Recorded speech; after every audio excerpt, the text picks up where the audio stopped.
Pemirsa, masa pandemi COVID-19 yang telah berlangsung sejak Maret 2020 lalu menyisakan duka yang begitu mendalam bagi masyarakat Indonesia. Ribuan nyawa menjadi korban keganasan virus corona di Indonesia dan 100 diantaranya adalah dokter.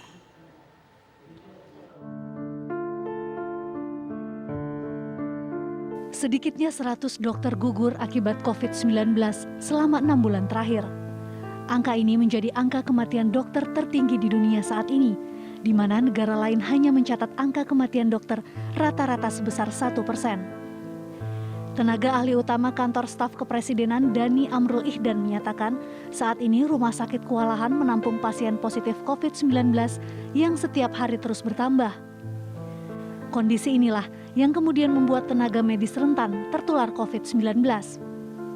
Menurutnya, pemerintah kini tengah mengevaluasi kebijakan pembukaan sentra-sentra ekonomi dan mendorong optimalisasi work from home untuk menekan angka kasus positif COVID-19 di Indonesia.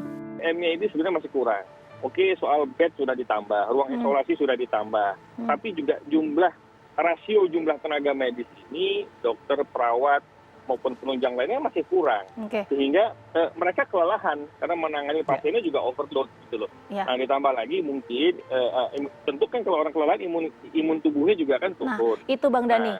Itu yang ditekankan dan dipertanyakan Bang Dhani, karena logikanya kalau jumlah tenaga medis terbatas dan lain sebagainya, otomatis ini angka kasus positifnya harus juga ditekan dong, logikanya. Iya, betul. Makanya di masyarakat, di samping juga program 3M, pemerintah juga kan sekarang kita mengevaluasi nih dengan angka 3 hari terakhir ini sudah 3.000 terus kan, ini kan sudah terutama di DKI ya, itu kan pertumbuhannya eskalasinya sangat-sangat tinggi ya.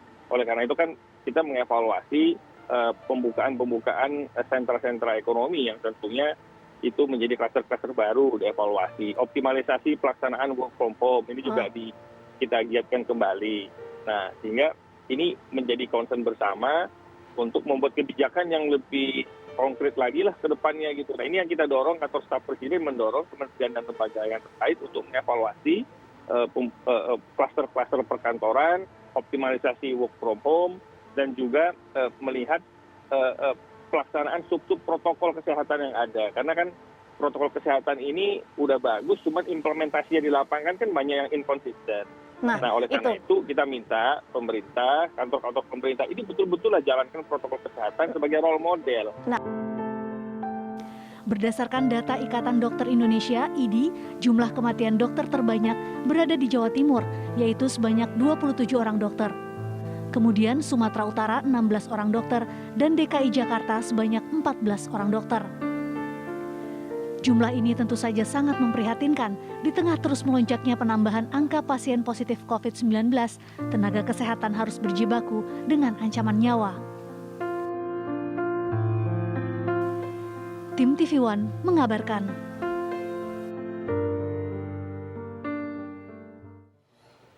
Untuk membahas lebih jauh mengenai 100 dokter yang kemudian gugur akibat COVID-19, kita sudah terhubung pemirsa bersama dengan Dr. Erlina Burhan. Selamat siang dokter, Assalamualaikum. Selamat siang, Waalaikumsalam warahmatullahi wabarakatuh. Ya, dokter, tentunya ini menjadi kabar duka untuk kita semua, untuk seluruh warga Indonesia bahwa sudah sampai 100 orang dokter yang harus gugur akibat berjuang juga melawan COVID-19 dalam tugasnya. Bagaimana kemudian teman-teman dokter melihat hal ini? Iya, kami semua yang tergabung dalam Ikatan Dokter Indonesia sangat-sangat berduka dan sedih yang mendalam, juga sangat prihatin dengan kondisi ini.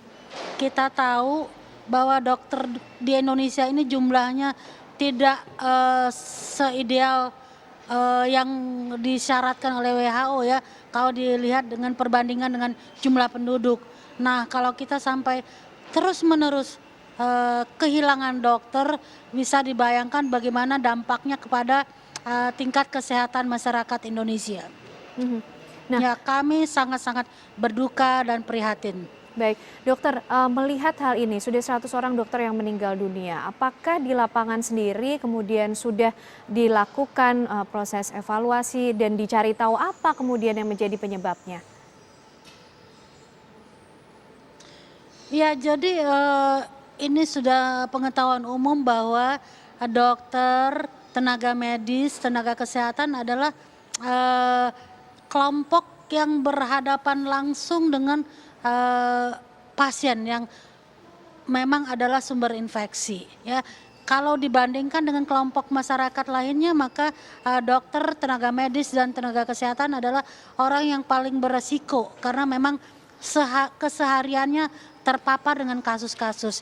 Jadi walaupun sebagian dokter tidak langsung menangani pasien COVID di ruang isolasi atau di rumah sakit COVID, tapi risiko untuk terpapar tetap saja ada karena kita tidak bisa menjamin bahwa pasien-pasien yang datang ke ruang praktek dokter yang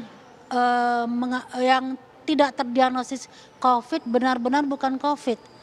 Ya, jadi memang risiko terpaparnya sangat besar. Ya. Dokter, selain faktor resiko tersebut, apakah memang bagaimana sebenarnya pola kerja para dokter ini dalam menangani pasien selama ini? Apakah kemudian jam kerja yang cukup panjang, melelahkan, kalau tadi juga disampaikan Dr. Erlina Burhan bahwa jumlahnya sebenarnya tidak cukup. Seperti apa, dokter? Iya, jadi kalau saya bicara tentang teman-teman sejawat yang langsung bekerja di rumah sakit yang merawat pasien COVID, ini kan suatu pekerjaan yang maraton ya, tidak ada hentinya, terus menerus dari bulan Maret sampai sekarang awal September itu 6 bulan lebih. Dan kita semua tahu kecenderungan bahwa jumlah pasien semakin meningkat, artinya bahwa yang datang ke rumah sakit juga meningkat. Dan ini memang sesuai dengan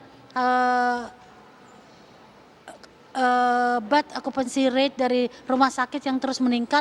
Itu artinya beban kerja dokter dan tenaga kesehatan juga bertambah. Dan kita tahu kita tidak bisa meminta relawan untuk menggantikan tugas dokter ya. Tetapi relawan untuk yang lain yang sifatnya suportif memang ada. Tapi dokter jumlahnya tetap, demikian juga tenaga kesehatan lainnya. Sementara pasien terus bertambah, ini ketidakseimbangan ini terus terjadi dan ujung-ujungnya pertama buat tenaga kesehatan dan dokter terjadi overwhelming, exhausted, kelelahan ya. Kami ini sudah kelelahan ya, dan tapi tidak bisa berpaling. Terus harus kita yang menghadapi seperti lagu yang ditayangkan tadi ya. Baik. Demi raga yang lain. Baik. Memang kami bekerja demi raga yang lain, tapi untuk menjaga itu harus hidup, bukan harus menjaga jiwa juga. Dan ini tidak bisa terus menerus kita pertahankan kalau pekerjaannya semakin tinggi, jumlah pasien semakin banyak. Baik, dokter, dengan fakta yang ada, ya, jadi mohon adalah upaya ya. Dengan 100 orang dokter yang sudah gugur, dengan fakta yang ada ini, dengan tingkat resiko dan juga faktor lain yang kemudian bisa mempengaruhi angka tersebut. Apa kemudian langkah antisipasi menurut para dokter yang paling tepat untuk bisa dilakukan? Yang paling tepat yang kami inginkan adalah penurunan jumlah kasus. Dan ini bisa dicapai kalau terjadi juga pengurangan atau prevention atau terjadinya penularan di masyarakat itu juga diturunkan sehingga kasus semakin sedikit. Baik, ya. dokter. Saya selalu mengatakan bahwa ya, mungkin dokter terakhir. Saya selalu mengatakan bahwa tidak semua kasus harus di rumah sakit, tapi kalau jumlah yang terjangkit ini banyak terus maka akan banyak yang harus dirawat di rumah sakit. Dan ini tidak baik untuk pasien maupun tenaga kesehatan atau tenaga medis. Jadi kami bermohon tolonglah lakukan segala upaya dari pemerintah dan masyarakat agar jumlah pasien jangan bertambah sehingga yang perlu perawatan juga tidak bertambah. Baik, terima kasih Dr. Erlina Burhan. Tentunya kita berharap tidak pernah akan ada lagi penambahan dari jumlah para dokter yang harus gugur dalam tugas untuk membantu melawan COVID-19, dan pemerintah ini juga mendengar untuk bisa bersinergi bersama melawan COVID-19 ini. Terima kasih Dr. Erlina Burhan bergabung bersama kami di Kabar Siang. Selamat siang. Pemirsa, polisi melakukan olah tempat kejadian perkara di Gedung Kejaksaan Tinggi Bali pasca aksi bunuh diri mantan Kepala BPN Badung dan Denpasar Tri Nugraha. Informasi yang untuk Anda sesaat lagi di Kabar Siang.